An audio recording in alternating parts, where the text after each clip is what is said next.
Hi folks, Clinton Smout here from Horseshoe Riding Adventures. We wanted to show you a couple of tips regarding your bike has fallen over. What's the best way to pick it up? What's very common here is the street rider or new motorcyclist uses too much front brake in sandy gravel like I'm sitting in. The front tire washes out and it's tipping over. We tell people if it gets over this far and you can hold it by putting a foot down, fantastic. But if it gets to the point where it's starting to hurt your back, get your foot out of the way and let it fall on the ground. Don't tell Yamaha because they lent me this beautiful new 450 for these little demos. Then, if you're male, you'll probably jump up and look both ways. You're probably looking to see if your buddy's coming around the corner. We say, don't worry about what people think of your riding. Don't pick up your motorcycle if the back tire is spinning, because as you lift it up, it's going to take off without you. What we recommend is hit your kill switch and kill that engine. Then, when it's on the ground, turn the handlebars so that the front tire is sticking up in the air as high as possible. Now, the wheel is at full lock, and I'm going to get better leverage from lifting it the way I'm going to show you. Some people lift like this and hurt their back. It's just a motorcycle. So you're better to use your bigger muscles in your leg, reach down like this, and then throw it up. Be careful not to get too excited and throw it the other side. With the bike, you can see the foot pegs jammed in a little bit. Make sure it's okay before you just jump on and ride. So you want to make sure the bike is safe, it has all the parts it had before it fell. That minute of rest allows adrenaline to subside, and if there's any existing pain in you that adrenaline was masking, that pain will come up and tell you that in the fall you hurt your wrist or your ankle. And you don't want to ride with any sore parts on yourself. Now, you've probably spilt a little bit of gasoline, has peed out of the bike when it fell over.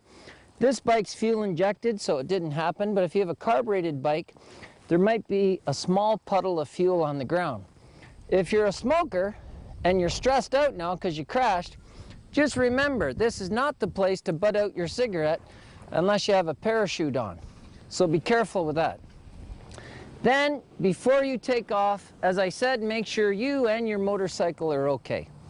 So that is picking up your dirt bike if you've crashed. I'm Clinton Smout from Horseshoe Riding Adventures.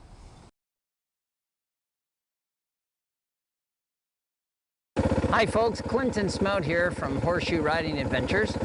We have street riders do something that we call skid school. Skid school prepares you for what gravel and sand will give you as a motorcyclist. Then we have them lock up just the back brake, because the pavement rider is used to front brake use. That can cause the front tire to skid out and slide on gravel and sand. So to break your muscle dependency to front brake, we ask you for the first little bit, do what I'm going to show you, rear brake only. Lock up the brake on purpose so the back end of the bike slides around. Your job is to keep your feet up and control the motorcycle's lack of traction with the front tire. Let me show you what I mean. We call this hook slides.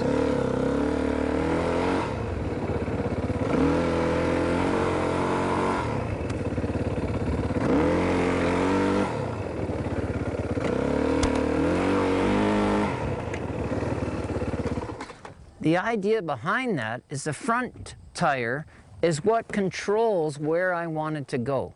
So as long as I look to the left, I can control the back end sliding around, much as I did in my mom's car when I borrowed it and went out into that snowy parking lot. So that's hook slides on gravel on a dirt bike to make you a better street rider. My name's Clinton Smout from Horseshoe Riding Adventures.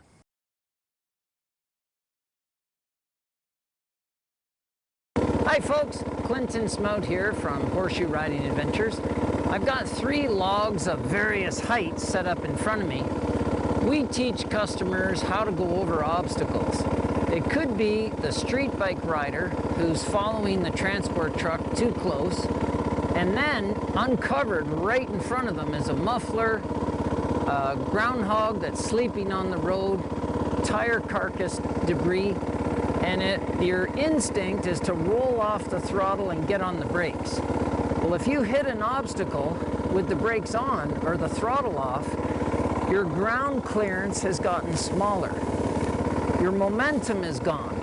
So what we say might not be instinctive, but what we want you to do is stand up. Get your butt up off the seat, because the suspension is going to move a lot. You don't want your butt in the way. Just before you hit the obstacle, give it a shot of throttle. This stands up the front springs, elongates your suspension. Now my ground clearance is going to be maximized. And that little extra shot of momentum really helps. As soon as the front tire is on the obstacle, back off the throttle, because the back tire is best to hit the obstacle without a lot of throttle. Look on the other side of the obstacle. Don't stare down at it. Part of it is psychological. I'm crossing over that big log, so I've psyched myself into it. Let me show you how. So you don't need a ton of speed.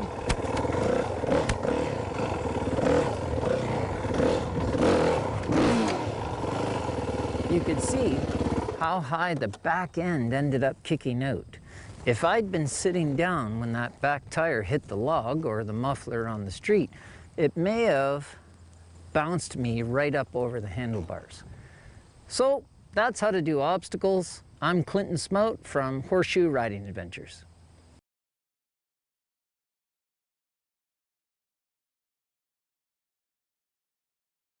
Clinton Smout here from Horseshoe Riding Adventures. One of the things we teach is how to go up a hill, turn on a slope, and come down the hill. It's all about momentum, eyes, clutch control, and body position on the bike. So first of all, for the steep uphill, we want some momentum. Even this is a 450, it has gobs of power. I don't need all that power. But I don't want to rely on the power when I'm on the hill. If you give it a handful, it's going to wheelie over backwards. So our rule is you have 2 fingers over the clutch, and I control my speed going up with my left hand. I'm going to have momentum on the approach. So on the flat, I already have the speed built up, the gear selection I've chosen to carry me up the hill. So we tell customers, use your ear. If it's this, you're in too high a gear for the steepness.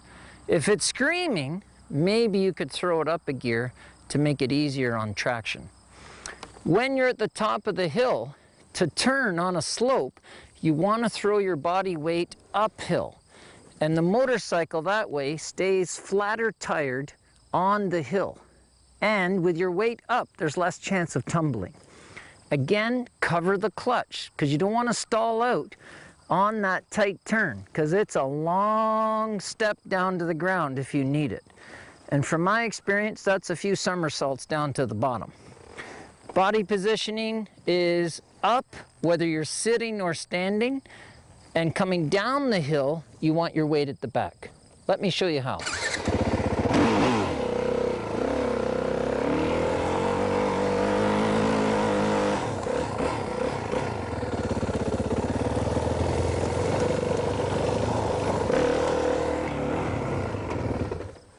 You may have noticed I used front brake coming down the hill, which freaks a lot of people out when we tell them that. But when you're coming down the hill, all of the weight transfer is on the front tire, which gives us fantastic traction.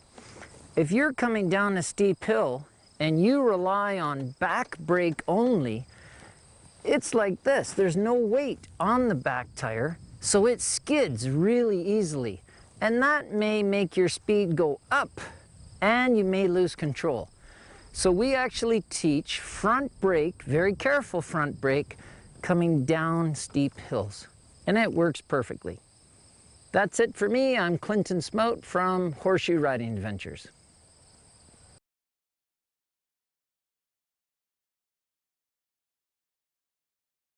Hi folks, Clinton Smout here from Horseshoe Riding Adventures. We spend a lot of time with customers, both novice and experienced, fine-tuning their slow speed control.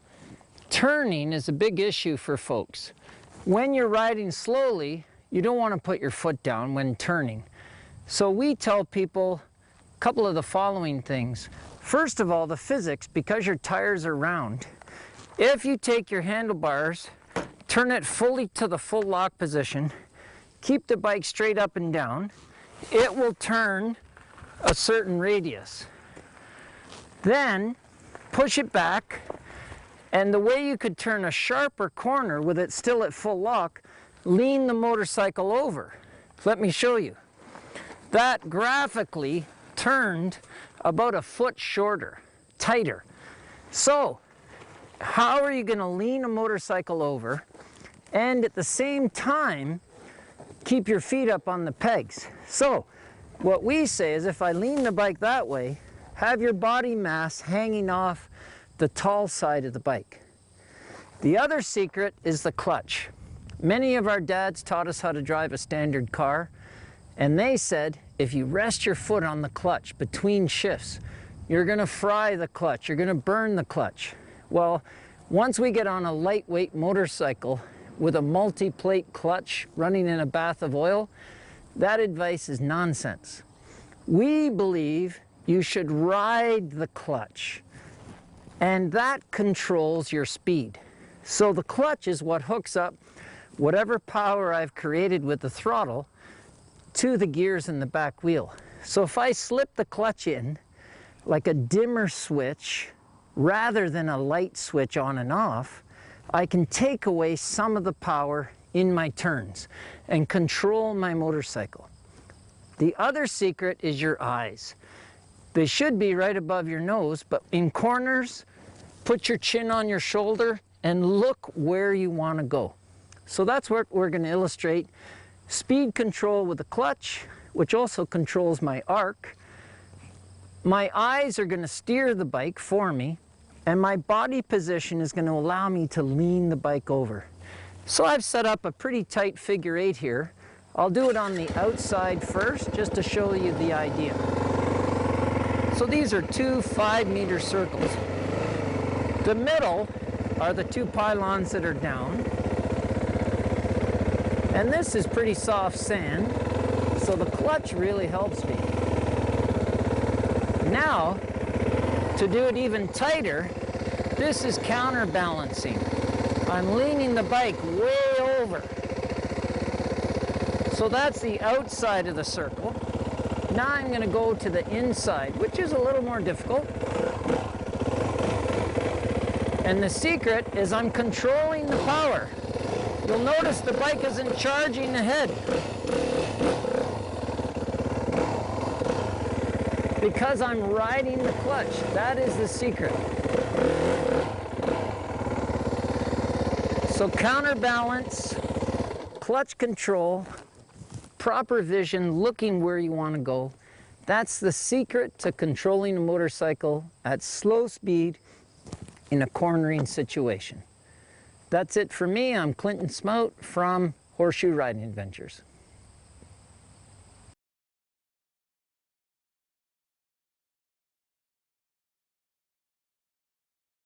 Hi folks, Clinton Smout here from Horseshoe Riding Adventures.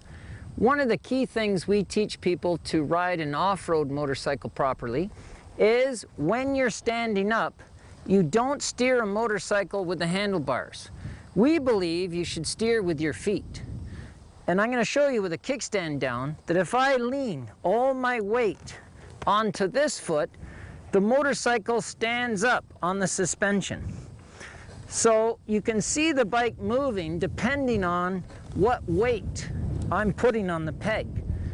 If we add motion to that concept, we ask people, first, second gear, not going too fast, ride along with one foot off the peg. And the bike will immediately change direction according to which foot is on which peg. It's a really neat thing to get experience with. Let me show you.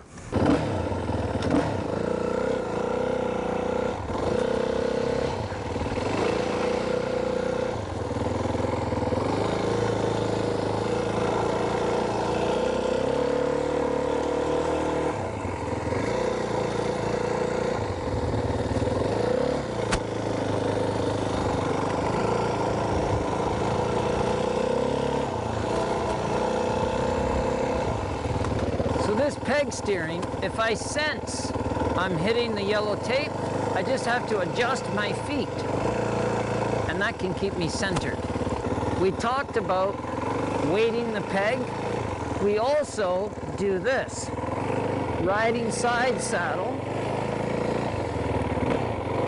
and clutch control and balance, it's all important. We also have people try this if they're comfortable. So getting comfortable with balance and moving the bike around is essential to be a good rider.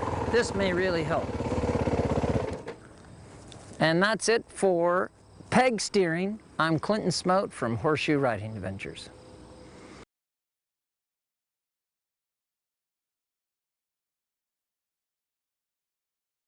Another way to turn is called a pivot turn. It's kind of like trials riding, but you don't want to put your foot down for long because that's points.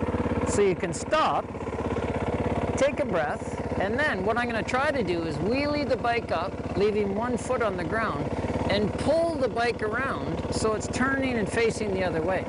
So we'll see how that goes.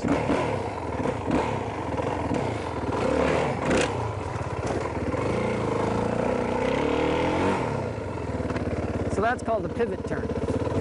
So another way to turn is to use the throttle, and I'm going to make a tighter turn, so you don't need a lot of power, but the idea is to turn, lean it over, and then I'm using the back wheel to accelerate, and the back end slides out. So it's kind of like I'm in my mom's car in the snow as a kid.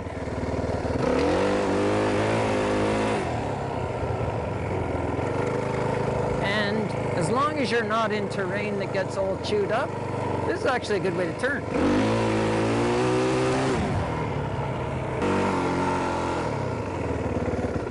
And that's it for me. I'm Clinton Smout from Horseshoe Riding Adventures.